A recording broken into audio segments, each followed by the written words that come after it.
Hey, so shall we continue the Borer talk? Let's do it.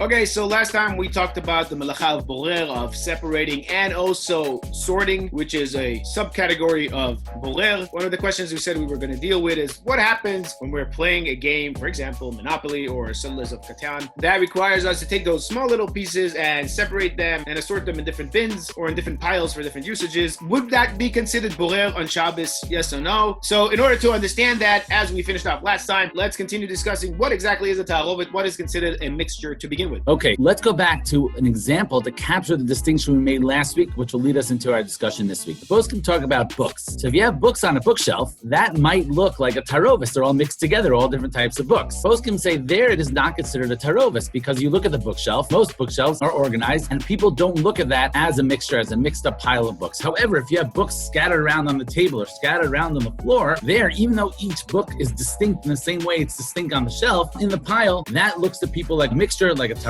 Is all mixed up, and therefore it would be a question of borer, and you have to apply the rules as we did to last week, you taking what you need and using it right away and using it with your hand, etc. As you mentioned, sorting things, putting things back in their place, that's not for immediate use. That would be the biggest problem with these types of mixtures when you have things all jumbled together. So the only heter we would have is if you pick it up for another purpose, you pick up one at a time. We talked about last time drying the dish. Here we could talk about, let's say you pick up one book, you learn it, and then you put it back. That would be okay. Now this distinction is very relevant to another type of mixture discussed in the poskim, and that is when you have solids and liquids in some form. Now the poskim assume that it's not borer, let's say, to take an egg out of water or a bottle cap that falls into your drink. That would not be a problem. That's not considered a mixture. The bottle cap or the egg are so distinct from the liquid around it, that's not considered a tarovis. Presumably one would say the same thing about a pickle out of brine. You have a jar of pickles. To take the pickle out, that pickle is not considered mixed with everything else, and you can take it even for later use. Likewise, you'd also be able to drain out the pickles, even though if that means removing that which you don't want. Because again, it's not a mixture. If it's not a mixture, there's no issue of borer to begin with. However, the poskim point out that you could have similar types of solid and liquid mixtures where it's a little different, and that's where you have a thicker sauce. Let's say a cholent, for example. There are some solid pieces and some liquids. However, the way people look at it is all mixed together. And therefore, we'd have to get into the discussion of the Melacha of Borer. Another example, clearly discussed in the poskim, is let's say you have a fly that goes into your drink or into your soup. So there too, it seems to be perhaps because it's so small that it really is mixed in. You don't look at it like the egg that's separate from the water. The fly is mixed into soup, into the drink, and therefore would be an issue of borer. What do you do if that happens? Is there any solution? So the Taz, one of the early Achronim, says that if you would remove some of the liquid, some of the food with the fly, then it would be okay. This is a very important principle that Taz teaches us, that when we talk about removing solas from ochel, the thing you don't want from the mixture that you do want, it's only a problem if you only take out that which you don't want. But if you take out some of the good together with the bad, then it would be permitted. This idea of the Taz is very helpful for other situations where you want to get out something that you don't like. I'll use an example that speaks to me. Let's say you have mushrooms in your rice. You don't want to eat the mushrooms. So if you take out rice, and not just one little piece or two little grains of rice, but some nice amount of rice together with the mushroom, then you'll be removing ochel and solas together, and that would not be a problem. Another common example is, let's say, watermelon seeds. So just to pick out the seeds, that's taking out the solas. But if you scoop out some of the fruit together with the seed, then it would be permitted based on this task. This is a very helpful idea. Let's discuss another scenario. Let's say I have a pile. So first of all, the things that are on top and are not really mixed in with the solas, let's say, are mixed in with other things, that would be okay. Just sitting on top of the mixture, but it's not really mixed. But let's say you have a pile of one good thing stacked on top of one bad thing, one after the other. Is there any solution here? So the Mishnah Bura suggests that to take things off the top in order to get to what you need would be permitted. Now, why should that be? You're removing the psolas. So in order to address this, the Mishnah Bura asks a more fundamental question, which we raised in the past. And that is, every melacha to be melacha min haTorah has to be a melacha hatzricha legufa, that you need it for its productive purpose, not simply to get something out of the way. For example, one of the melachas is to carry things out of the private domain to the public place. The melacha is only if you need it out there. You need to actively bring it there. But if you just need to get it out of your way, that's not considered melacha. That's a melacha she'eina tzricha legufa. You don't need it for its primary purpose. You're just getting it out of the way. So seemingly here it's the same thing. You're just getting the seeds. You're getting the psolas out of the way. So the Mishnah Bura explains that really the principle of borer is to fix up the food, to fix up the mixture. When you remove those pebbles, when you remove those seeds, what you're doing is fixing the food, fixing the mixture so it's now eatable. It's now usable. Therefore, based on this, the Mishnah Bura explains explains that when you're simply have things piled on top of the other, the mixture wasn't unusable before. It was just covered by something. You're taking the cover off. That is not considered the Melacha of Borer because you're not fixing something up. When things are mixed in, the seeds are mixed in, now your watermelon is unusable. Now your grains are unusable when they have rocks in them. You take them out, that's the Melacha. Another example, which the Mishnah Berurah discusses, is let's say you're in your closet and you have a row of shirts, a row of jackets, and you want to flip through them to get to the one you want. It's not considered Borer to move the ones you don't want to the side, again, because they're not mixed together in a way that they're unusable. They're just covering each other, and that would be permitted. Okay, great. So we really distinguish between different types of mixtures. When it's big and clear, then it's not a mixture. When it's just in the way, it's also not considered a mixture. So what about playing games like Settlers of Catan or Monopoly and assorting all those little pieces that are mixed together? Obviously, this is a very important and common question, not just for games, but all types of items. The Rama, we mentioned last week about having different foods on a plate, makes the point that it's two different types of food that are considered a mixture, even if you have two different types of fish. But if you have different sizes of the same type, that's not considered a tarovis, because they're really just the same thing. Just being big and small doesn't make things mixed together. The Mishnah Berurah notes, though, that the principle here is that when we have a qualitative difference between items, then they are considered mixed. So the example he gives, let's say you have roasted meat versus cooked meat, there's a qualitative difference in that meat, and therefore, even if it's from the same cut, if they're all together, that's considered a tarovis. Another example, let's say your sock drawer. So they're all socks in the drawer, but maybe they have different function because they have different colors. You have sports socks, you have dress socks, and even though they're all socks, but since they're different types and different functions, they would be considered a tarovis, and one would have to contend with the Melacha of Borer. So to get to your question, when you're playing games, even though you're holding a set of cards, it's all money, it's all the same rectangle shape and the same material, but because each one has a different function in the game, so therefore would be considered a tarovis, it would be considered mixed together, and one would have to contend with the principles of the Melacha of Borer. What would be the conditions for it to be permitted? It would have to be ochel, meaning you need it, it's the one that you want now, biyad, by using your hand, not using any type of vessel to divide it up, and miyad, for immediate use, then it would be permitted. So if you need to hand over your card to someone else right now, you could take that out and give it to someone. Now, that's permitted. What's certainly problematic is to sort it when you're finished with the game and you need it, not for now, it's for later, it's for the next time. That's definitely a problem. In middle of the game, we're going to talk about that next week, exactly how to define miyad for immediate use, exactly how to define ochel, that which you need. We'll get to that next week. But suffice it to say, for now, if you need it right away, it's permitted, and if it's for later use, it's a problem. Are there any solutions for later use? Well, the poskim do note that even though you cannot sort a taroves, it is permitted to undo a taroves. What does that mean? Let's say you have cards or silverware or whatever it might be. If you scatter it over the table around the room and now it's separate from each other, then it's no longer a Melacha of Borer. As we discussed in the very first topic of Melacha of Borer, if you have different things sitting on the floor or sitting on the table far apart from each other, that's for sure okay. That's not mixed together. So what you could do is undo the mixture, they're scattered around, and then it's completely fine to do whatever you want with the pieces. So that would be a solution if you're really stuck with these games and different items. Great. So in the meantime, as you said, we do have some kind of mixture of parts that seem to be the same when they're together. If we spread them out a little bit and it's clear to the eye that they are different shapes, different types, then it will already take it down a level from being a mixture and would allow us to assort it in different ways if needed. Exactly, that's right, and that's an easy solution in these situations. Okay, great. So next week we'll continue to talk about different games, different toys that are mixed up and we have to assort them for whatever reason. And also, we still have to talk about fruits and their peels. And another interesting situation is when you have your kids eating and you want to separate the food for them, things they don't like, things they do like. How would you go about it on Shabbos? As you said, Tuvia, this is a huge topic and we bump into it all the time. So we'll talk more and we'll clarify all these matters. Great. So we'll talk again next week. Looking forward.